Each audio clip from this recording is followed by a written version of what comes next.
Hello all. I'd like to begin by acknowledging the traditional owners of the land on which we're meeting and acknowledge elders past, present and emerging, and welcome you all in today to ASPI. On behalf of all my team, it's fabulous to see you all here. In particular, I have to say, those who have travelled from South Korea, it's fabulous to see you. I had the opportunity to meet yesterday. It is great to have the all of the delegation here, and I know there are a lot of people online as well. So to our virtual audience, I'm sure you'll enjoy the discussion and the presentations today, and get a lot out of it. I would in particular like to recognise the Ambassador of South Korea, Ambassador Seungseob. It is fabulous to have you here. Great discussion that we've had already. The President of Korea's Science and Technology Policy Institute, STEPI. Congratulations on recently taking up the role. It's a great organisation. And my own chair of ASPI here, Gabe Rottman, always great to see you. And to all the government officials and others in the room, thank you for being here today. I would like to also say thanks to the Korea Institute of Science and Technology Evaluation and Planning, whose data was absolutely invaluable to informing the analysis of the work that you will see today. And we were very pleased just yesterday, ASPI, to sign institutional level memorandum of understanding with STEPI. That was a culmination of already a body of informal work, but to formalise that was excellent. The purpose was to build on the fine research, in particular the work that's being done and presented here today, to ensure that we continue with that shared effort, both at our own institutional level, but also importantly at our national to national level. Recent political developments in South Korea and the fact that they were not just relevant for Korea domestically, but relevant for the entire Indo-Pacific region and for democracies globally, demonstrated just how vital Korea is as a partner for Australia and the region. A strong Korea, active in both diplomacy and deterrence, is positive for regional stability. And importantly, the responses and support shown from Australia and other partners was not just to an individual or indeed to a party, but to Korea as an advanced democracy. The principles upon which democracies form and thrive, individual freedom and collective security in relative openness, carry inherent advantages. But the principles can also carry inherent vulnerabilities. In my view, these vulnerabilities are not flaws. They shouldn't be seen as flaws. They are strengths. They just need to be worked on consistently, and not just at a government-to-government level, but via industry and also civil society as well. And there's no more important sector or issue to work on collectively as the topic that we're going to discuss today, critical and emerging technologies, which really are redefining global power dynamics, economics and security frameworks. We know geopolitical instability and intensifying geostrategic competition is disrupting supply chains, shifting alliances and alignments, and fueling competition. And we know some malign actors, such as China, are gaining unfair advantage through intellectual property theft, cyber espionage, and illegitimate access and use of sensitive technologies. Governments around the world are seeking greater prosperity, sovereignty, and autonomy through tech development, but some are also seeking to use that same tech advancement to be able to coerce and gain unfair advantage over others. So that's why we must work together to improve our defence against coercive and unfair practices. And ASPI's groundbreaking critical tech tracker, last updated just a few months ago in August of 2024, is currently ASPI's biggest data-driven research project. That work reveals that the countries and institutions, universities, national labs, companies, and government agencies leading scientific and research innovation in critical technologies. Particularly concerning is China's lead in high-impact research for 57 out of the 64 technologies profiled. The best response? It's through partnerships. In that context, increased strategic alignment between Indo-Pacific powers such as Australia and Korea is vital. The Australia-South Korea technological relationship already benefits from strong foundations, thanks indeed to many of you here today. This research seeks to translate promise into more and more reality. It identifies 4 areas for prioritised strategic cooperation between Australia and South Korea: biotechnologies, AI, satellite technologies, and electric batteries. These are areas where we can leverage our respective strengths to ensure future collaboration evolves strategically to further not just national interests, but also to support regional resilience. So allow me to take the opportunity in front of you all to applaud and congratulate my team, led by co-authors Afeeya and Angie, who are here today. I'm proud of you. The whole ASPI team is proud of you. You've both done incredible work in driving such high caliber research and in driving cooperation with our Korean partners here today. I encourage everyone to read it, get across it, and talk to both Afeeya and Angie on all of the areas of opportunities that the research indeed outlines are really not just possible, but that we really do need to take advantage of. Once again, thank you to everyone here, particularly those who have travelled, as well as those listening and watching online. It is my pleasure to now be able to introduce the Ambassador, Ambassador Seungseob, to provide some brief introductory remarks before we hear from the President of STEPI. We'll also see a presentation from one of those co-authors, Afeeya, before an excellent panel chaired by Jocelyn. So really many thanks once again for being here. It should be a great event. I look forward to listening to everybody and having some great discussions. Thanks very much. Ambassador.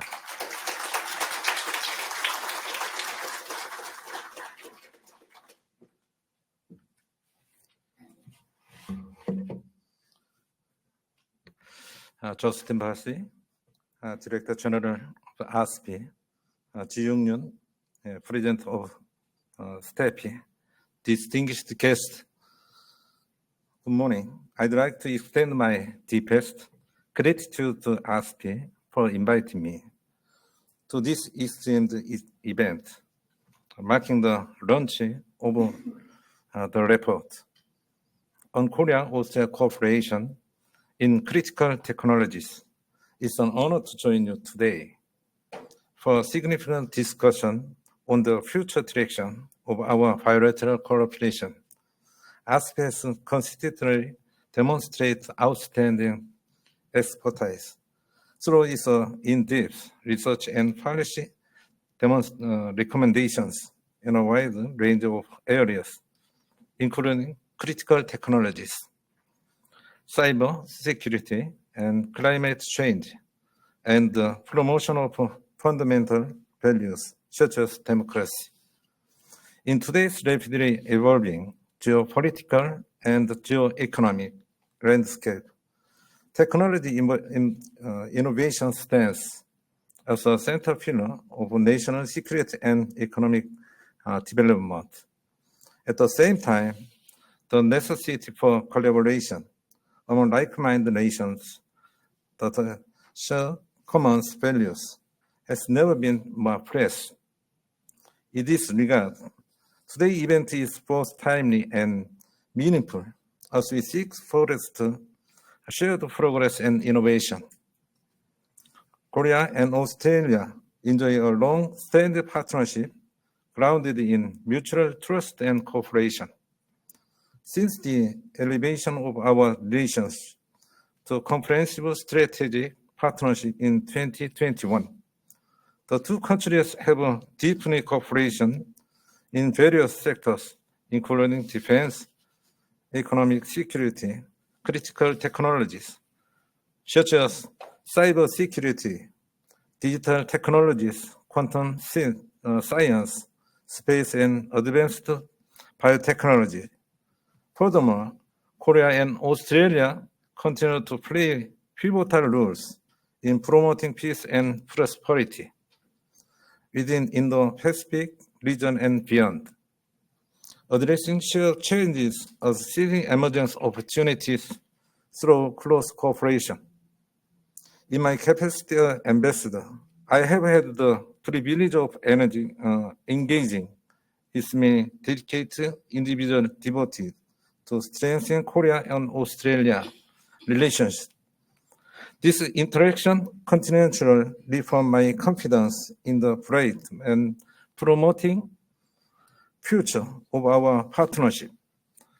Against this backdrop, the signing of the collaboration MOU between STEPI and ASPI, marking significant milestone in the strengthening our bilateral ties. I'm confident that this agreement will further solidify strategic collaboration between our nations in the field of critical technologies. On a related note, I'd like to highlight how Korea and Australia complement each other across many domains. In areas like quantum science, for example, I believe that combining Australia's strong research expertise with Korea's advanced capability in commercialization can lead to tangible results in a relatively short time frame. This synergy reflects the immense potential of our partnership to address global changes and drive innovation on a practical level.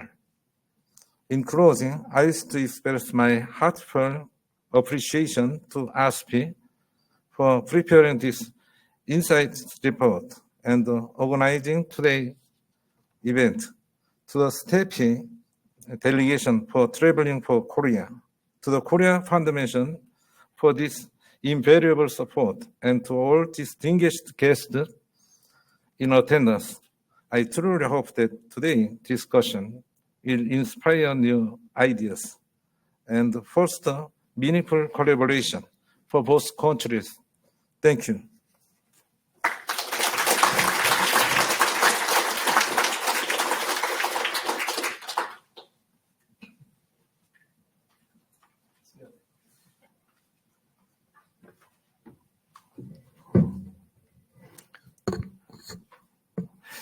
Well, good morning, everyone. Director Bassi, thank you for the warm introduction. And Seungseob, Ambassador Seungseob Shim, and distinguished guests and all the government officials, and ladies and gentlemen, good morning. And I really appreciate for ASPI for the invitation. And it is really an honor for me to have an opportunity to congratulate the opening of this report launch event. And I'm extremely delighted to see such esteemed participants here and online as well, to share knowledge and collaborate in the field of critical technologies. I also would like to thank the Korea Foundation, which made a linkage between ASPI and STEPI. And I think Korea Foundation should be really a organization that can make the international collaboration and community together. And STEPI is very pleased to partner with ASPI to deal with changing techno-political, not just geopolitical environment associated with critical technologies. In this respect, STEPI and ASPI have signed on the Memorandum of Understanding yesterday to systematically continue this ongoing collaboration through active knowledge sharing. As you all know, critical technologies are crucial for dealing with various national and international challenges, such as cybersecurity, and also sustainable economic development, and even the reduction of carbon dioxide as well. So for this reason, this partnership will enhance two countries' capability to successfully overcome the challenges in front of us and hand over a bright future for the next generation. In particular, I will provide an opportunity to collectively identify what may be the most suitable and appropriate way to foster innovation and sustainable development for both Korea and Australia. And also, I would like to thank my crew from STEPI, Dr. Choi, and also Dr. Seo, who's presenting today, and also our staff researcher, Sona, thank you, and all the staff from Korea as well, and there's our director, Yu, as well. And last but not least, I would like to thank all the members of ASPI and participants for this wonderful venue and event. Thank you very much.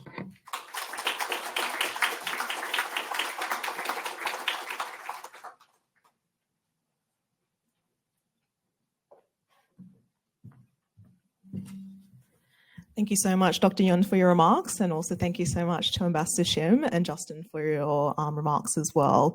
And such a pleasure to have so many delegates coming from South Korea, and also I believe we have someone from Japan as well, coming here for the launch event today, and of course so many people online as well tuning in. So we'll just go to the next slide, please. So it's an absolute honor to be here today for this hybrid event to celebrate the launch of an important piece of research co-authored by myself and my colleague, Miss Angela Atitaya Suriyasenee. 안녕하십니까? 저와 제 동료가 공동 조사한 호주와 한국 간의 핵심 기술 협력에 관한 ASPI 보고서 여러분께 오늘 발표하게 되어 매우 기쁩니다. This report is the culmination of a year's worth of report and has been made possible through the generous funding of the Korea Foundation. And although the report only lists the names of 2 authors on the front, in fact, the report has benefited from the extensive insights and feedback shared by numerous Australian and South Korean research, government, and industry experts, many of whom are here today for this event. Not only does this report pose a range of recommendations for strengthening tech cooperation, but the report writing process itself has tangibly furthered people-to-people links in this field. As already mentioned by a few of the previous speakers, ASPI is very pleased to announce yesterday's signing of an MOU with STEPI to advance future cooperation in the field of science and technology policy. Next slide, please.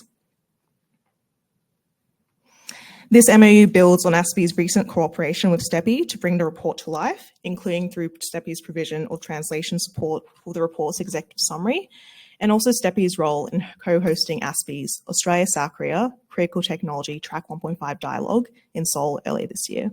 Next slide, please. So big thank you to STEPI for coming all this way today. Thank you very much. So next slide, please. I'll now speak about the report's contents, which focuses on 4 specific critical technologies for strengthening bilateral cooperation.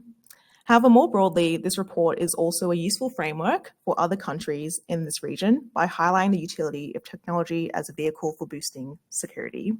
Next slide.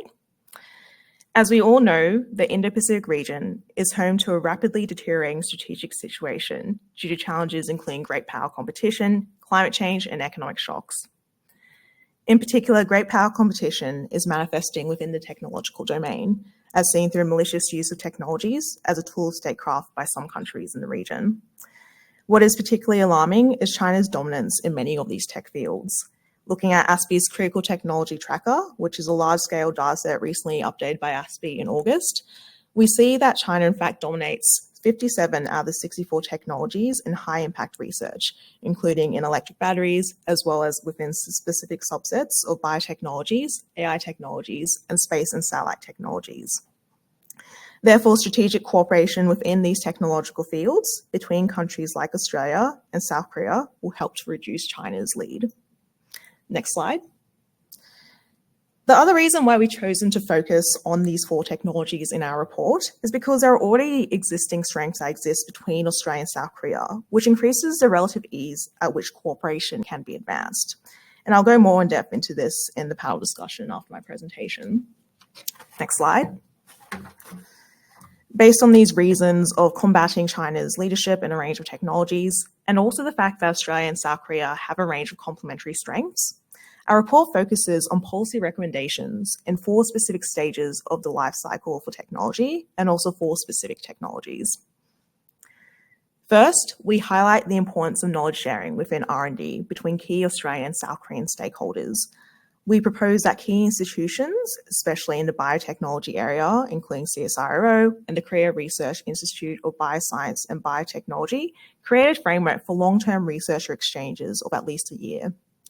This will assist the 2 countries' researchers to exchange knowledge in mutually beneficial areas of biotechnology, and therefore help realize each country's goals of becoming regional hubs for clinical trials. Second, we focus on cooperation in securing inputs required for electric battery manufacturing. Due to South Korea's goal of becoming the world's leading manufacturer of electric batteries and Australia's desire to move downstream in the battery supply chain, we recommend joint battery manufacturing facilities for materials on Australian soil.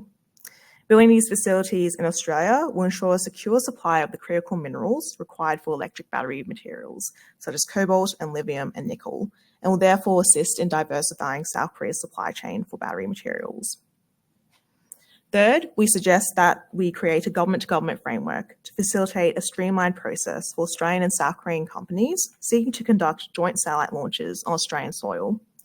Such an agreement will assist South Korean companies who are already cooperating with Australian companies to overcome the common regulatory frameworks and hurdles, such as export controls, taxation requirements, and environmental considerations that might act as a disincentive for furthering cooperation with Australian space companies. And already we can see a similar framework in place between the US and Australia. Last, our 4th recommendation looks at the importance of Australian and South Korean stakeholders and international AI standard bodies to coordinate their respective approaches. One mechanism is for Standards Australia and for the Korea Standards Association to submit joint proposals to a joint AI subcommittee run by the International Organisation of Standardization and the International Electrotechnical Commission. So that brings me to the end of my formal presentation. If you have any questions, there'll be time to ask them at the panel discussion, which will be occurring in the next session. And for online participants, we also have an online chat box where you can ask questions. So we haven't forgotten about you as well. So I'd now like to invite my fellow panelists, Dr. Dirk van der Klee, Ms. Jocelyn Kang, and Dr. Dongwook Seo to come up to the stage. And I'll hand over to Ms. Jocelyn Kang, who'll be facilitating this next session. Thank you.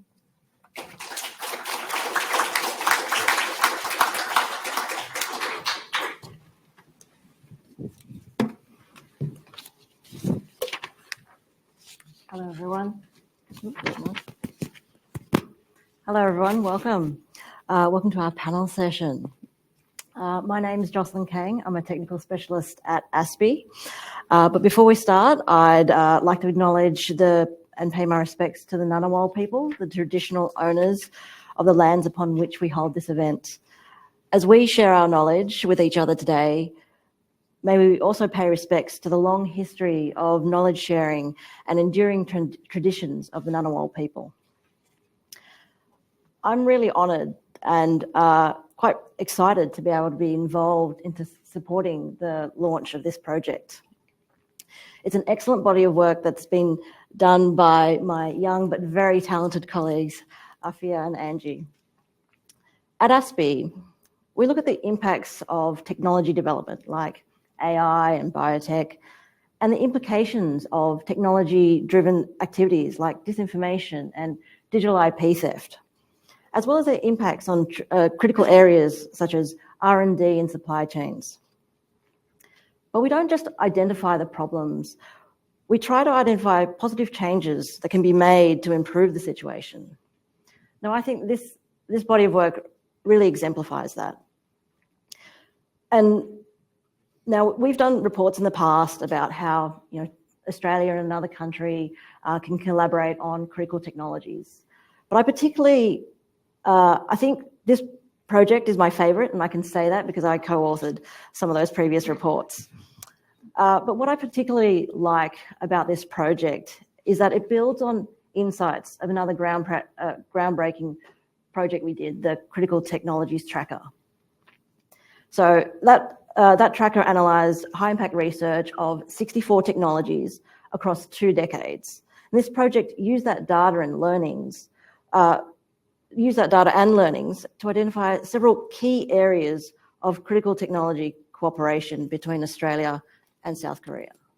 So it's not just about the complementarities between these 2 countries on technology, but also the specific technology areas in which cooperation between these 2 countries would have the most impact on security and stability in this region.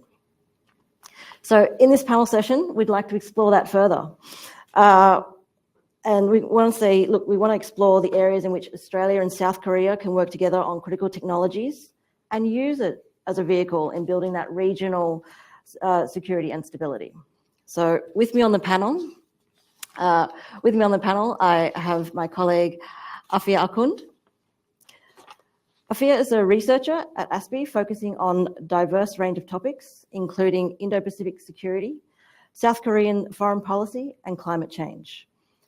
Afeeya has also worked in the Department of Defence and a Canberra-based consultancy for government and defence industry clients.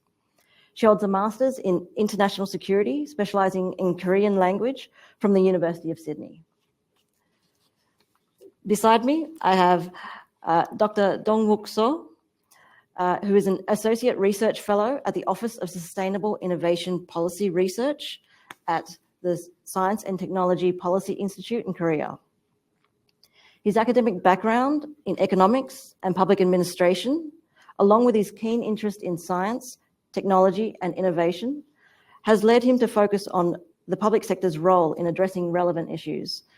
Dr. Soh's current research interests include national innovation system, public R&D organisations, and global value chain of STEM talents.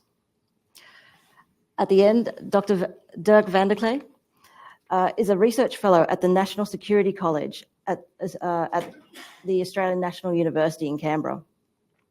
He specialises in technology competition and innovation between the US and China, with particular interest in biological technologies. Dirk leads the Genes and Geopolitics program at ANU. Prior to joining ANU, Dirk was the program director for policy research at China Matters. He previously worked at the Lowy Institute for International Affairs and is fluent in Chinese, Russian, and is currently studying Korean. So I'm going to kick off on some questions. And first off, Afeeya, if I can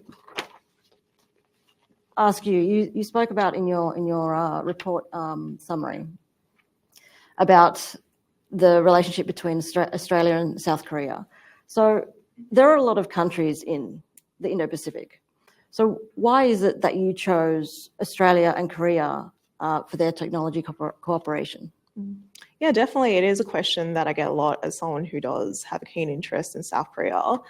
And in particular, why are we looking at 2 middle powers as opposed to 2 great powers within the region? And so the first point is that when we look at both Australia and South Korea, we can really see that these countries are playing a very consequential role within the region. We see South Korea's goal of becoming a global political state, Australia increasingly engaged through AUKUS, through the Quad, and a range of multilaterals. But not only are both countries engaged within the region, but there are a range of complementary strengths that means that cooperation within technology specifically can occur at greater ease than compared with some other countries. So I'll highlight 2 examples here. The first area is in R&D in particular. So both Australia and South Korea have very, very strong R&D sectors. Australia is well renowned for being an inventor of a range of innovations, including the cochlear implant, including Wi-Fi, and a range of things a lot of people don't realize are actually Australian. And that's due to the role of institutions such as CSIRO and our very world-leading research sector through universities as well. And for South Korea in particular, we see that a lot of R&D occurs through conglomerates such as Samsung, Hyundai, and a lot of the fact that's private sector's a key role to play when it comes to R&D. And particularly in the biotechnology area, there is a particular focus in terms of R&D in both countries. So there really is benefit for knowledge exchange between the 2 countries in R&D, because even though we both have examples of leadership in R&D, there's specific areas of specialization we have that. So even in the biotechnology field, it's such a wide area, and Dirk can speak more about this. but in particular, Australia having certain strengths and certain strains of biotechnology, whereas South Korea has other strengths, such as the integration of AI into clinical trials. So there's really a lot of potential for the two countries to come together and to share those lessons learned as two like-minded countries. And already we see government interest in terms of that R&D relationship. There's an initiative called the Global Science and Technology Diplomacy Fund, which is an Australian government initiative, and it provides collaboration, funding for collaboration between Australian organisations with priority Indo-Pacific countries, including South Korea, and that extends to fields like AI and biotechnology research. And the other area I really want to highlight about why Australia and South Korea is the fact that we have quite complementary industry sectors as well. Obviously, in Australia, we're very blessed to have a lot of natural resources like critical minerals, many of which we actually export overseas to countries like South Korea and Japan. And also, we can see that when it comes to critical minerals like spodumene, we're actually a large producer in the world for inputs like that. And for South Korea, having an advanced manufacturing capability through companies like Samsung, through Hyundai, who require these sorts of inputs for their advanced capabilities, it is very beneficial to have that strong relationship in industry. The other area as well, which we highlight in the report, is in terms of satellite launches as well. Australia has a range of satellite launch capabilities from both the northern and southern geographies of Australia around the country. And for South Korea, although it has a very sophisticated domestic ecosystem for companies to conduct and to innovate in satellites, there are certain geopolitical restrictions that might make it difficult for South Korea to be able to actually launch domestically. So that's why coming together, there is a real strong way in which the two countries can come together within satellite launches as well on Australian soil, like I've seen with other countries like American companies who are also doing a similar thing. So those are just two areas that I want to highlight. So R&D and also geology and geography that really highlight the fact that there are very natural complementary strengths for Australia and South Korea to cooperate when it comes to technologies. Those are just two areas. And when you delve further into the report, we highlight some of those strengths a lot more as well. Thanks, Afeeya. Dongwook, I might pass to you next. I know we've spoken before. I know you have an interest in STEM talents. So maybe I'll ask you about the obstacles. So what are some known obstacles of the global sourcing of talent? I mean, if we think about technology policy generally, I think one of the common themes is that STEM talent is very hard to obtain, and there's brain drain. Often complain of brain drain. So irrespective of the technology, can you speak about what are these obstacles to global sourcing of STEM talents and some issues of STEM exchanges currently, but also perhaps what Australia and South Korea can do together to address these issues?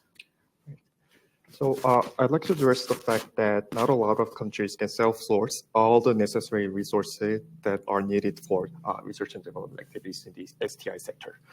So they need to bring the certain resources, including the talents, from another country when necessary.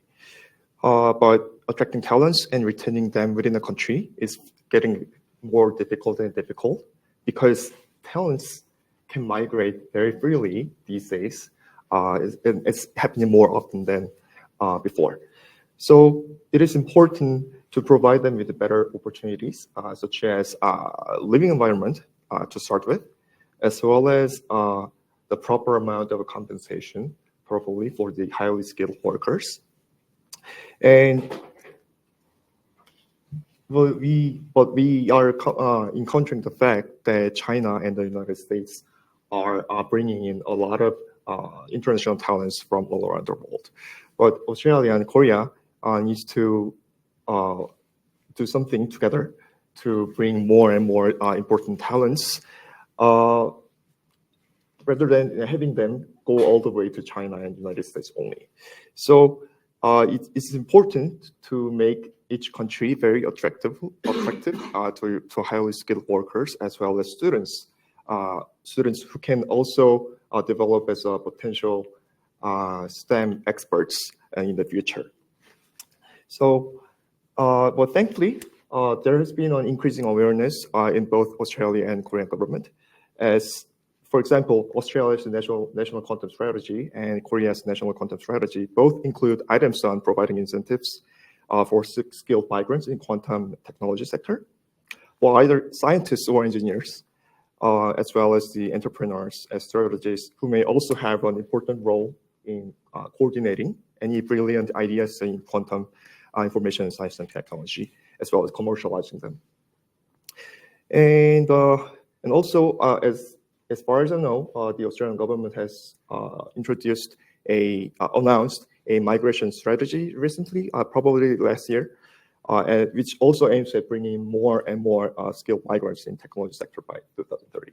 So I think in this way, Australian government and the Korean government should do their part in attracting, making sure that each country is very attractive for these skilled workers, and not just in the quantum, but also in other critical technology sectors such as AI and biotech. Yeah, and yes. And in addition, I have to point out that it's important to focus on the education of the future talents in STEM, because for example, in Korea, we are experiencing an aging population, as well as a increasing preference of students in the medical or health sciences over STEM research, STEM studies. So I think it's important to think about some effective ways to attract students to STEM and basic research, as well as basic studies in science, as well as technology and engineering. So I think it's important to address these issues.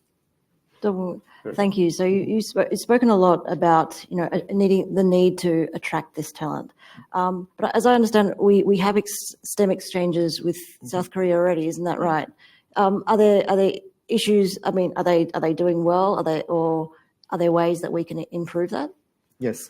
Currently, there are ongoing government-to-government support between the Australian government and Korean government, as well as their agencies, in co-funding, matching funding projects in the critical technology sector. So, for example, the National Research Council for Science and Technology of Korea, which is NST, and the Commonwealth Science and Industrial Research Organization, CSIRO, is it correct? Yeah.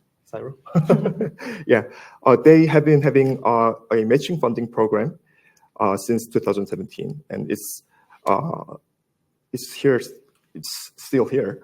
But the problem is that the size of the funding is very small, and it's provided to only one matched project, and the funding is about 60,000 Australian dollars for each team, each partner team in Australia and Korea, respectively. So it's very small. Of course, there are other approaches from the government sector to provide, for example, matching funding opportunities in the energy research and development sector. But there should be more and more opportunities that are held very regularly to provide even more opportunities for both Australian and Korean counterparts to work together. Thank you. So what I hear from that is that we need to increase the funding of our exchanges. Yes. Dirk, if I can turn to you next, I want to ping you on your expertise in biotechnologies. Now, I mean, there's a whole range of critical technology areas in which Australia and Korea can collaborate. So why should we collaborate in biotechnologies? Why should that be an area of focus? Yeah, so it's an excellent question. And can I first say congratulations to Afeeya and Angie. It is an excellent report. For everyone who hasn't read it yet, I do really suggest it because you have clear recommendations. There's something that can be done in the short term, and they are realisable. So when we think about Australia-Korea tech collaboration, we actually have two questions at front. What can be done immediately? And I think this report does a really, really good job of saying, what can we do in the next few months or the next few years to get going? We actually have to think sort of in the slightly bigger picture as well. I spent a lot of my life thinking about, tech competition and how this is different to what's happened in the past and what we might think about. And technology is so much more central to the competition now than we've seen. You can go back to any any previous sort of high-level competition that you think about, and it's so much higher. And the two major powers are far more even than they've ever been compared to, once again, previous examples. And we have a lot more capable middle powers like Australia and South Korea. And so it's a much more diffuse picture. That's sort of where we find ourselves. And so it's really important that we get these short-term things done really well. But then longer term, we want to think about, how can we ensure that we have stability in the technologies that are coming over the next 10 or 15 years? And biotechnology is one of those. So in the report, you have, yes, clinical trials, which is absolutely the first port of call and where we should collaborate. For others that don't know about this, biotechnology is now much more than medicine. We're talking about a revolution in manufacturing that we haven't seen since the move to fossil fuels. We're going to be using genetically engineered organisms to basically produce anything that we can possibly think of. It's not as cheap as chemical production now, but this is where Australia and South Korea have fantastic collaborative potential. So Australia has, as it does for a lot of the technologies here, has a number of advantages. One of them is geographical, which is, of course, every technology we have, space launches or critical minerals, it's because we have a large piece of land and we tend to have a lot of the feedstocks that is designed for biomanufacturing. But I think that's one of the things that we should think about with the symbiosis of Korea and Australia is we have a lot of things that Korea can't do themselves. Korea obviously has its strengths as well. So that's the first thing that we have sort of feedstocks that Korea doesn't have, but Korea has the industrial base that we don't have. So we have hundreds of startups in biotechnology that are doing any part of biomanufacturing. They might be making green hydrogen. They might be making, chemicals for food. They might be making, new food products as we replace traditional meats. There's a whole range of things that they're doing. The problem that they have is the scale-up processing. And this is something where Korea is a natural match. So on energy, for example, Korea has a number of big petrochemical firms that need access to the innovations that Australia has. And it's a really, really nice symbiotic match where big industry that needs changes but actually doesn't have that technology in country. We have the technology, but we just don't have the scale up and the industrial players to do that. And okay, I'm talking about industrial agricultural biotechnology here. That would be true across a number of the things. And I think, so the suggestion for me is biotechnology actually should be part of the longer term planning here.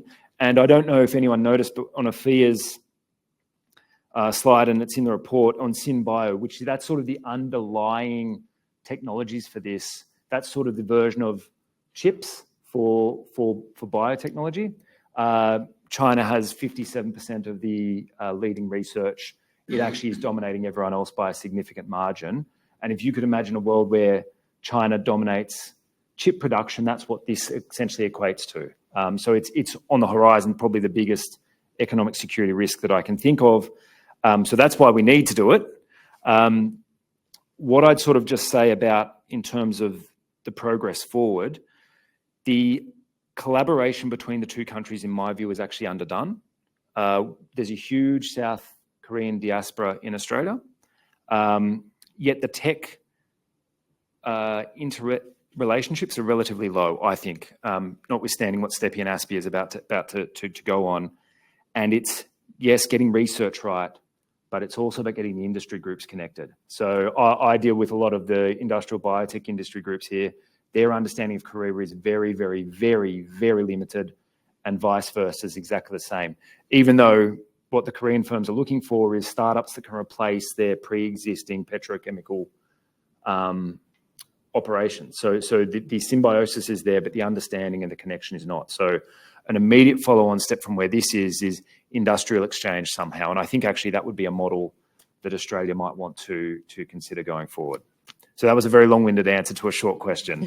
No, thank you, Dirk. Look, I think you've given really great clarity to where these collaborations can, but why it's needed and where it can go. I mean, definitely the idea of industrial exchanges and extension to, people to people, talent exchanges. I think that's fantastic.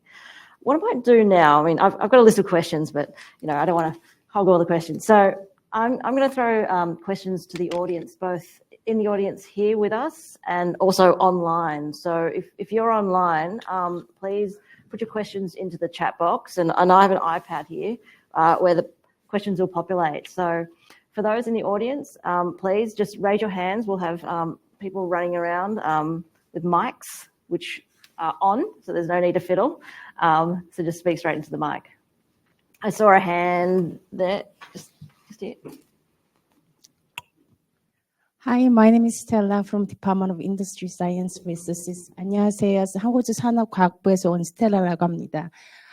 You guys mentioned about MOU, so I'd love to understand what's under the MOU, what's the next plan, and are they is it cover about industry groups, cooperation and engagement is gonna be happen?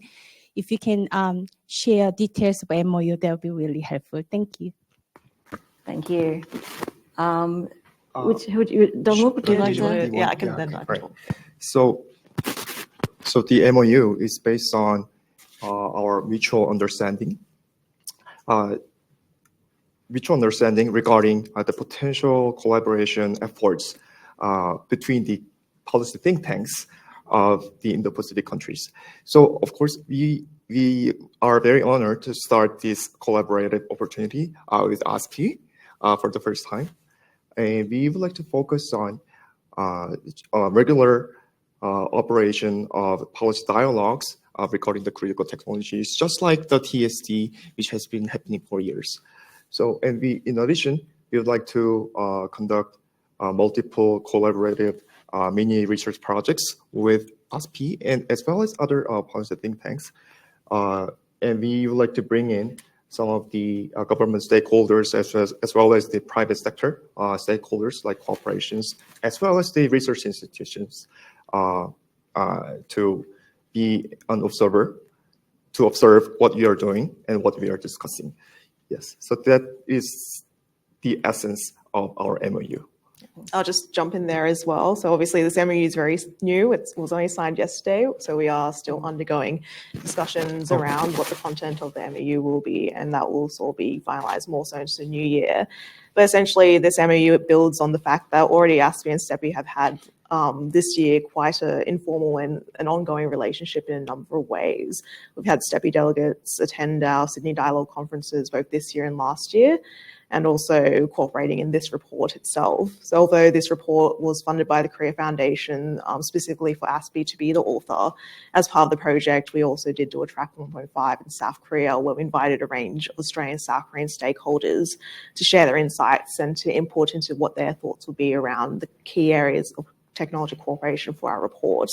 And as part of that process, STEPI were quite invaluable in helping invite South Korean stakeholders and also translating the executive summary of our report into Korean. So we do see, as Dr. Saul has mentioned, that there is ongoing ways in which both of our institutions can really continue to collaborate in a more organised format. So definitely by sending stakeholders from our respective organisations to each other's conferences, through knowledge sharing, by potential joint projects. But we will be releasing media release around the particular content shortly. And we also just would like everyone just to stay tuned to see what next year brings in terms of the collaboration between our two organisations. Fantastic, thank you. Dirk, I might just turn to you just quickly. You were talking about those industrial exchanges just related to this question. Did you want to elaborate just a bit further? Yeah, I can elaborate. So firstly, I even though you're a competitor organisation, I am actually think this is a really great thing. So really, congratulations to that. You should be, feted for that.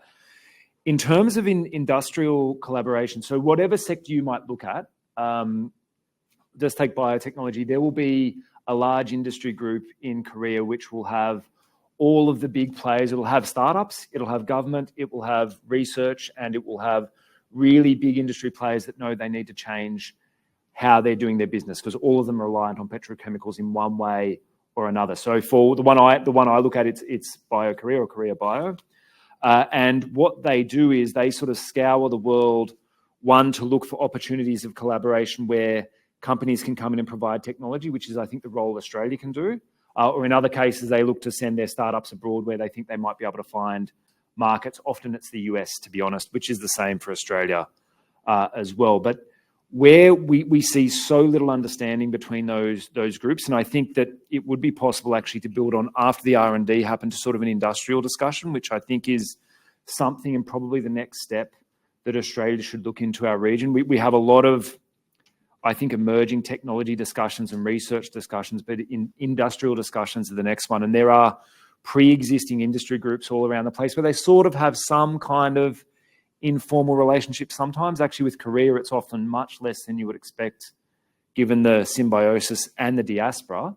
But you could look, once again, in critical minerals, there'd be a minerals organization that would do something as well, which are primarily industry focused. The one challenge is they tend to be much less concerned with international policy settings. They're all often end up fighting for things like, you know, tax breaks for them versus other industries and things like that. But I think there really is a way forward for that. And if you want to talk about joint manufacturing and reduction of supply chain reliance, in the end, it has to go to there. Whether you're dealing with Korea or someone else, or Korea is dealing with someone else besides Australia, that is where the real battle will end up being. Can we turn the R&D into industrial collaboration? So I hope that kind of answers the questions. Maybe a little weasel there, but that I think hopefully deals with it. Fantastic. Thanks, Dirk. Are there any other questions? But before I take this question, just quickly, I just like to throw a reminder to those online that you know, if you have any questions, do put them in the chat. Hi. So to be able to foster industrial collaboration across whichever industries where you've got that symbiotic and certainly complementary relationships there, to the doubters and critics of perhaps where South Korea is viewed through a sharp and keen geopolitical and military and strategic lens, what would you say to those who, given the light of the recent domestic political situation, to the critics and doubters who might have doubts about South Korea being a trusted partner in the region or an ally to even be able to start the conversations about a collaboration in industrial basis or a whole bunch of relationship lines? Does that make sense? So I think that's a question about, you know, given the political situation in Korea, is collaboration still possible? Can I ask Afeeya? Yeah, definitely. So of course it is the elephant in the room and it is an ongoing situation, obviously only having started last week. I'll make 2 points around this. And the first point is around the role of democratic institutions in South Korea. So in reality, the martial law situation only lasted around up to 6 hours overnight in South Korea. And in particular, we see this ongoing situation around the legislature coming together to figure out this impeachment vote. And even though it was unsuccessful in the first instance, we are continuing to see a rapid evolution of the situation. And for me, myself, I do continue to read the headlines every day to see those latest updates. So I think when we look at the role of the Legislative Assembly in South Korea, and in particular how they very quickly overturned martial law, it really highlights the fact that the democratic procedures and institutions in place in South Korea are still quite strong in terms of holding key officials to account in terms of this situation. So I think we will be in a very different situation, obviously, if martial law had been successful. But we can see that the processes are going on, and we are seeing that slowly there is being progress made on this situation. In terms of the impact in terms of industrial cooperation and the technological cooperation, we've seen a range of short-term impacts, and particularly from a financial and economic perspective, in terms of South Korea's benchmark stock index losing a bunch of its value, around 7% this year, and also South Korea's currency falling to a 2-year low against the US dollar in the aftermath of last week. But aside from those short-term effects, there could also be these flow-on effects as well in terms of reducing the confidence of foreign investors who might be seeking to invest and to engage with South Korean counterparts in the industrial base. But while it's likely that investor confidence will be restored within the medium to long term, definitely we can see as the situation continues to evolve, in the short term, there will be these fluctuations and there will be these ongoing economic and financial impacts. So I think based on the fact that we still do have these democratic processes in place, obviously, of course, really highlighting the fact that we just do need to keep on seeing the situation evolve, and the fact that as long as those democratic institutions do hold key policymakers to account, we will see in the long term still quite a robust industrial and technological relationship. But I do urge everyone just to keep on top of the news as well, because it is a quite rapidly developing situation.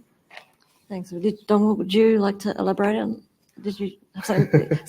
Not necessarily. Did you have something further? But I hope the current political situation is resolved very soon.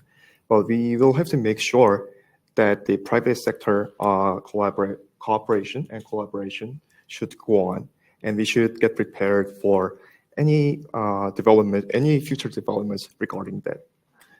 Yes. So for the STEM talents education, as well as the private sector collaboration, collaborative research and development activities within between the companies. Thank you. Are there any other questions? I think we have one just here. Thank you. I'm Trevor Greenberg. I'm from the Advanced Strategic Capabilities Accelerator within the Australian Department of Defence. And looking at your report and hearing your presentations, I can see there's a strong focus on that sort of industry supply, so the technology, the industry bases, and how they work together. Obviously, in my organisation, we're part of the industry ecosystem that thinks about how do you get that supply into the hands of those who have demand, in our case, getting technology into the hands of the warfighter.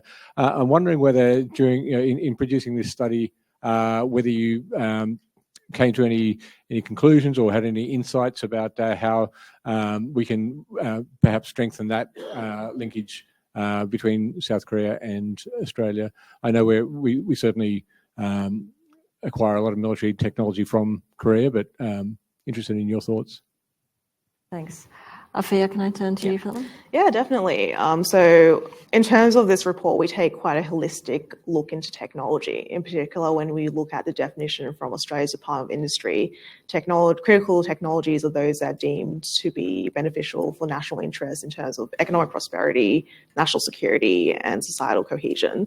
So, of course, the defence element of the relationship is very important, and the role of Australian companies and South Korean companies like Hanwha, and we have representatives from Hanwha here today in the audience, it is quite key when it comes to developing the ADF's military capabilities and providing that capability boost to Australia. But when looking at this report, we definitely take a perspective more so looking at civilian dual-use capabilities as opposed to focusing on defence capabilities per se, because we see that beyond that security, hard military perspective, there is utility more broadly when it comes to technology cooperation. And a good example of that is in electric batteries, because even though that's not necessarily a military capability, we see the fact that according to ASPI's critical technology tracker, that China dominates 70% of high impact research in that area. So there are massive implications for supply chain resilience. And the other point as well is that even if we're not necessarily looking at military capabilities per se, what the flow on effect of these issues around supply chain disruptions and countries using technology as a method of coercing countries through grey zone tactics can really have when it comes to defence operations and looking at the military lens. So we see increasingly the use of the cyber domain, we see increasingly technology being leveraged on high-end capabilities as well. So even though this report looks more holistically, it does have broader implications when it comes to security as well from a defence perspective. The other thing as well is that, of course, it's very exciting to hear that South Korea is potentially being considered as a partner under AUKUS Pillar 2, so perhaps that could be a future area of work for ASPI. But definitely it's about looking at what is the existing nature of cooperation already. And starting in this report, we see that already there range of, on the civilian side of things, that there are existing range of MOUs and existing range of policy committees that look at technology from that more civilian perspective. But of course, there are those flow-on effects as well. Thanks, Sophia. Did either of the other panelists want to, Dirk? Just a very small addition, and I'm sure people working in defence procurement hear this all the time, but offtake agreements. One of the issues that you have if you're working on a potentially dual-use technology that is not yet cost competitive or is not yet at the point where you can deploy it at scale, is getting that first purchasing agreement. And defence is always such a useful tool for that. At the moment, for a lot of companies in Australia that are in that situation, and this would be for partners with South Korea as well, they're having to go to the US for that kind of offtake agreement. And so one company now, you can look at online, Cauldron Fermentation in Australia. They've just built a facility in the US to make chemicals for the US DoD.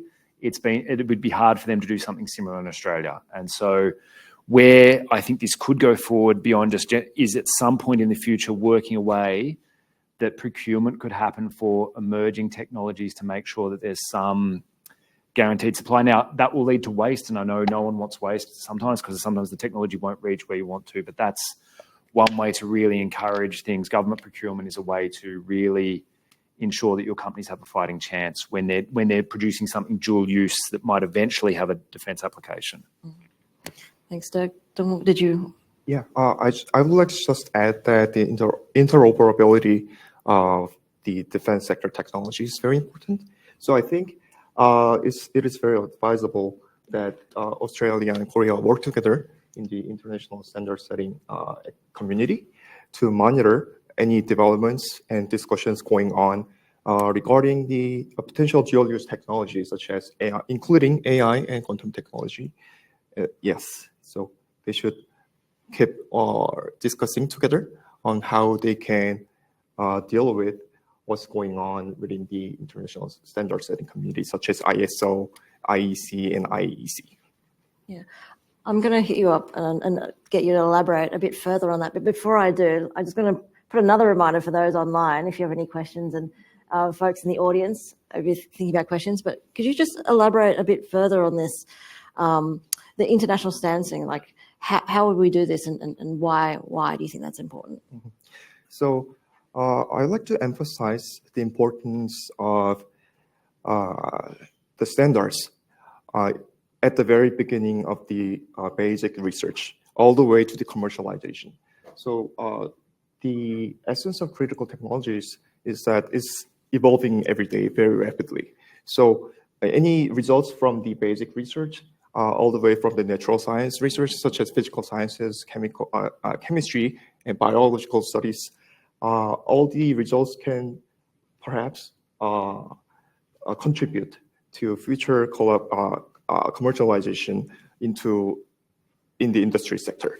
So we have to look for any feasible ways to at least standardize how the data is collected, especially with the emergence of AI technology within the critical technology sector, such as biotech, because all the data are standardized, and we are making use of the big data available within a nation. And we can, of course, share this standardized data across the like-minded countries, just like Australia and Korea, to develop conduct research and development that will one day contribute to final products such as medicines, as well as the brain-computer interfaces in the neurotechnology sector as well. And we can also apply this same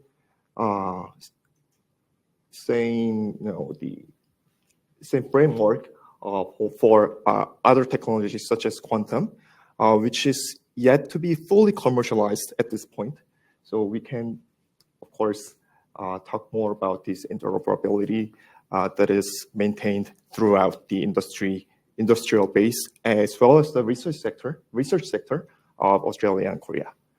And of course, they can contribute to the dual use technologies that are adopted both by Australia and Korea.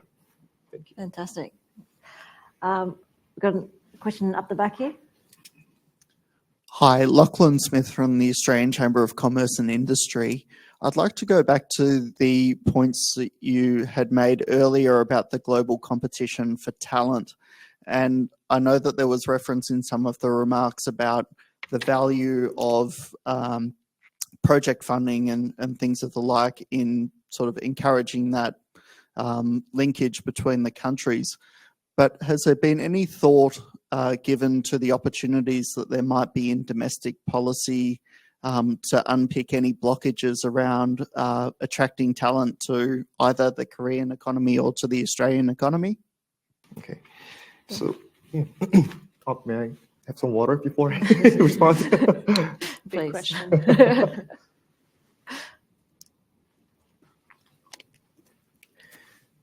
So both Australia and Korea have announced their strategies on attracting international talents.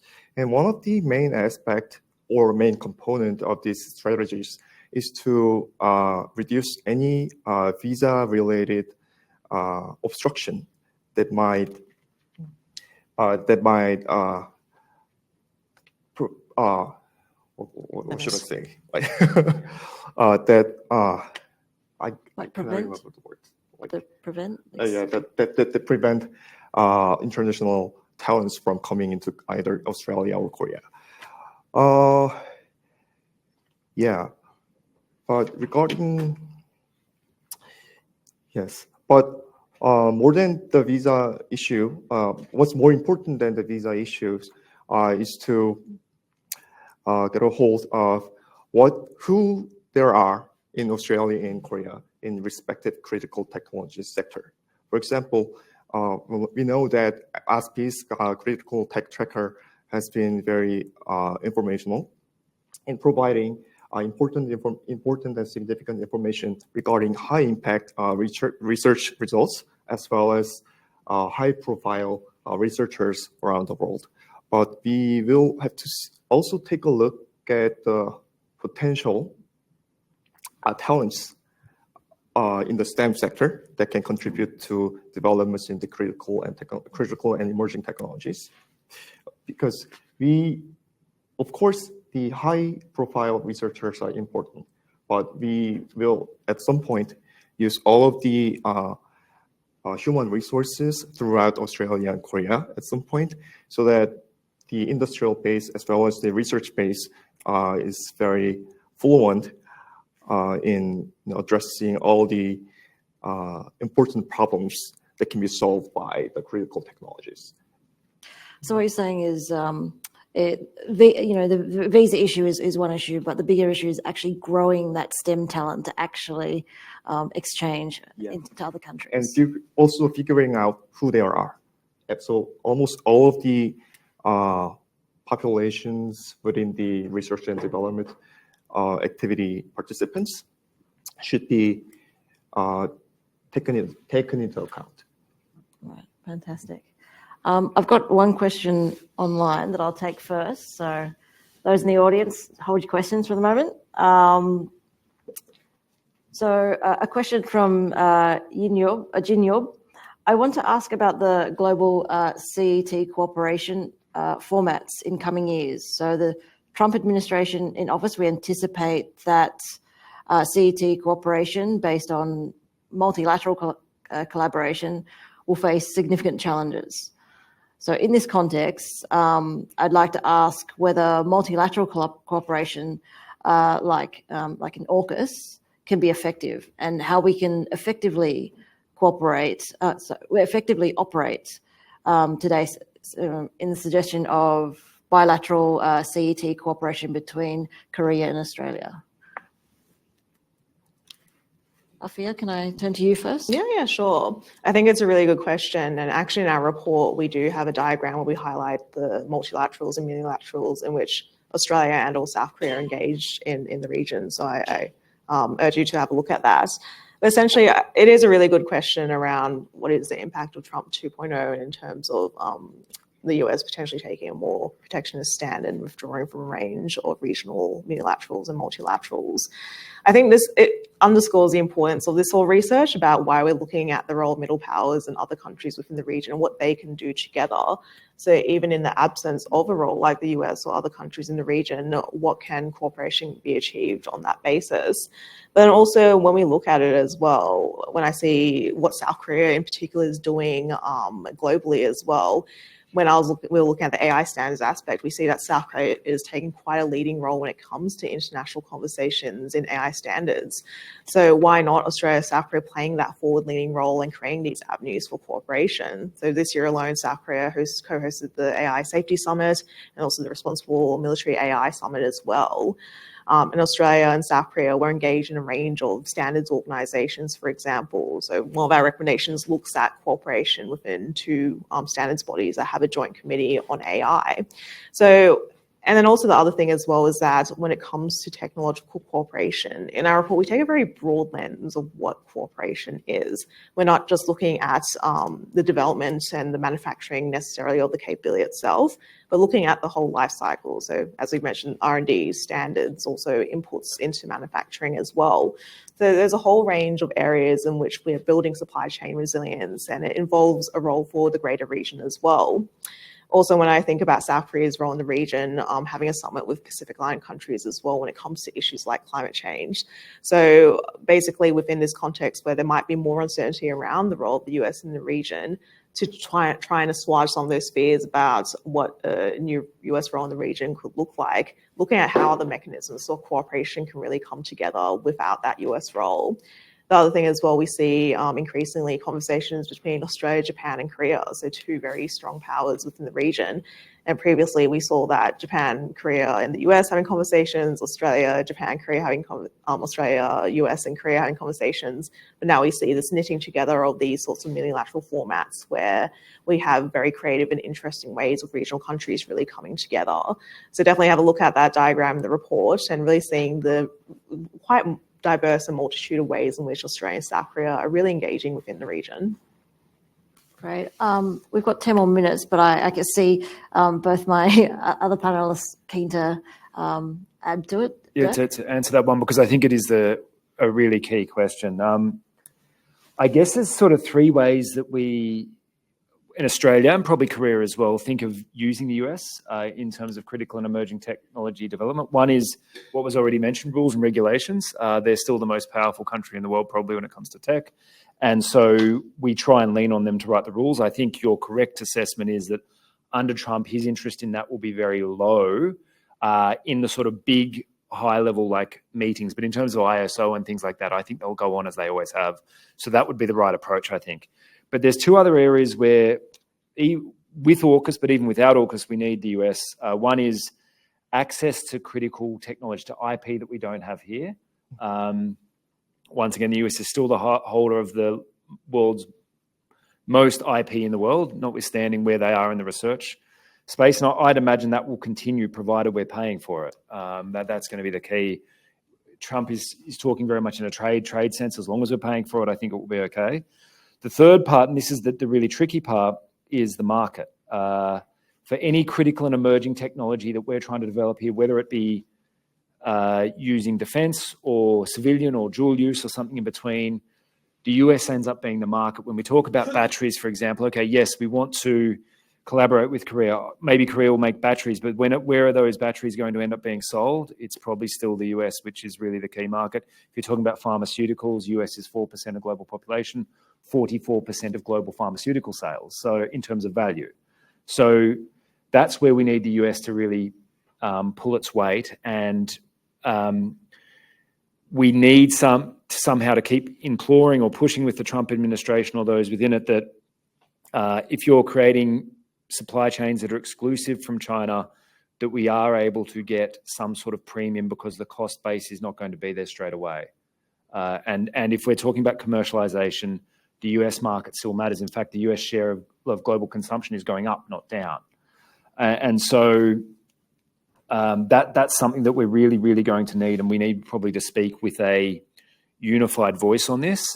And I think continue all the things we've discussed here. It's really helpful, but once we're sort of looking at some point where a product does come down the pipeline, US market access, and advantageous versus the Chinese competitor is super, super important. Because every time we talk about batteries and refined minerals in this country, what we're really reliant on is a procurement system in other countries where the consumers are that preferences non-Chinese supply chains. Without that, we are kidding ourselves. And so that's an important component that we need to remind ourselves. And it doesn't, there are lots of opportunities for Australia and South Korea to collaborate on this, both in terms of messaging, but in terms of like finding workarounds where that doesn't work. Did you want to add anything? Yeah, I would just like to briefly mention that it is very important to team up with like-minded countries, Australia, United States, and Korea, because we are in need of making our global value chain very intact, so that we can use all the resources from the partnering countries very well. Thanks. I think we have time for one more question. If there's one in the audience just here. It's going to be a quick question. We've got about 5 minutes left. Hi, I'm Hannah from the Australia Institute. Congratulations for your report. As a young Korean who lives in here, it was interesting to hear about, you mentioned about the shortage of human resources in CIT area compared to doctors and medicines back in Korea. I think CIT is an area where potential international level collaboration could happen. Like, what could be the strategy that Australia and Korea could collaborate in raising future generation or future expertise in this area in order to make this cooperation in long term? Yeah. First of all, in my opinion, I think dual degree opportunities will be very helpful in addressing this issue, because as far as I've looked up some statistics from both Korean statistics and Australian statistics regarding the higher education sector. But I have realized that there are not a lot of Australian citizens going to Korea for their degrees, especially in the science, technology, engineering, and math section. So there are about less than 20 people as of 2022. Yes, and on the other hand, it was very difficult for me to obtain any detailed statistics of Korean students coming into Australia for their degrees, based on the detailed criteria such as natural science and social science. But there are about 5,000 plus students coming into Australia that are currently studying in Australia. So I think the dual degree programs will contribute to more bigger numbers in terms of the higher education statistics that cover international students coming into either Australia or Korea. Yeah, I'm also happy to add to that as well. So I think definitely we see increased interest in South Korea, maybe more so from the cultural and soft power aspect, with Australian students studying in South Korea through Newcombe Scholarship or through the Global Korea Scholarship. But I think generally in Australia as well, there is a broader issue around encouraging young people to study in STEM. So if we can't encourage young people to study STEM in Australia, yet creating those mechanisms where there are dual degree programs, because I know there are a few Australian universities like ANU that have dual degree programs with Japanese universities, for example. So capitalizing on this interest in South Korea, but in a way that has a strategic purpose in mind beyond just training a next generation of Korean language speakers. I think from the perspective of Korean international students coming into Australia, definitely it's really fantastic to see a high level of international students such as yourself in Australia. But in particular, as Dr. Saw has already mentioned, visa constraints are a massive issue when it comes to what opportunities there are for young people to be able to stay in Australia beyond their degrees. Especially, of course, you can't work in the Australian government without having a security clearance and without being an Australian citizen. When it comes to all these STEM opportunities in national security, it's in government. Or even the fact that if you work in defence industry, you might need a clearance to work with government clients. So really showing that there are opportunities available and looking at some of those issues around visa constraints are quite critical. So in the report, in the biotechnology area, we propose from the industry perspective, having a sort of arrangement between key biotechnology institutions in both Australia and South Korea. Because when it comes to cross-cultural understanding and improving knowledge between the two countries, of course, there are short-term opportunities like conferences or meetings and so on. But beyond a few short week programs or month long programs, being something that's at least a year long or a degree program that is 3 or 4 years long is critical. So it is really showing that there is interest and there is demand, but creating those mechanisms, and whether it is a matter of us talking to universities and really highlighting that strategic rationale for having that closer relationship between Australia and South Korea within STEM education is quite a key way to go. Oh, thank you. So I know that there's probably a couple of other questions out there, but we have to wrap up now. But we will have light refreshments after this, and our panelists will be around to ask these questions. But I'd like to really thank our panelists today, and hope everyone can join me in thanking them for such an insightful conversation.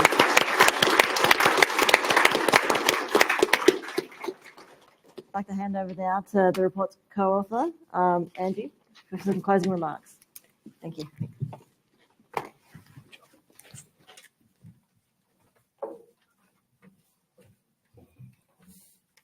Thank you to our panelists for sharing your insights, and especially to Jocelyn for doing such an excellent job at sharing. We know that critical tech cooperation is such a huge topic, and it was hard enough for Afeeya and I to cover that in 6,000 words, let alone in just an hour. So we really appreciate you being able to discuss these topics and delve into them in such little time. Before we wrap up the event and head outside for refreshments, I'd like to take the opportunity to say a few words. As co-authors, Afeeya and I have thoroughly enjoyed working on this report, which explores the different ways that Australia and South Korea can work together to drive tech innovation and collaboration. And not only should that cooperation be about benefiting national security priorities and economies, but also the well-being of our respective societies, whether that's across biotechnology, electric batteries, AI, or space and satellite tech. So this discussion really highlights just how important tech cooperation is and how we need to translate these discussions into tangible action. And throughout the report, as Afeeya mentioned, we did get a lot of questions of why Australia, why South Korea, and why these specific technologies, which was frequently brought up. So for us, the pairing is clear. Australia and South Korea have the potential to lead the region as two middle powers with complementary strengths and expertise. And in the context of regional challenges, we see a lot of strategic and mutual benefits to elevating the bilateral relationship. And we believe there's no better time than now to reinvigorate this partnership. No one country can have it all and do it all alone when it comes to advancing tech innovation, building resilient supply chains or manufacturing capabilities. But having trusted, like-minded partners to work with is key to ensuring that our two countries and the wider region can continue to benefit from the advancements in our technological fields and manage the risks that come with it as well. So Afeeya and I would really like to extend our heartfelt gratitude to everyone here today, and to those that couldn't make it who supported us throughout the whole year. And thank you to so many South Korean and Australian subject matter experts and stakeholders that have contributed to this report. We'd like to give a special thanks to the South Korean Ambassador Shim for your remarks in the beginning of the event, and the Korea Foundation for kindly sponsoring and funding this project. And of course, the STEPI delegation for traveling all the way here from South Korea to be with us in person. And of course, we'd like to extend our thanks to our ASPI colleagues for their ongoing support and all the time and hard work and energy that they've put into helping us bring this report to life. We're really excited to share it with you and welcome hearing your thoughts and ideas and continuing that conversation after the launch as well. And in line with our South Korean focus, we've organised some Korean light refreshments for you to enjoy outside. So once again, thanks so much for coming, and please enjoy.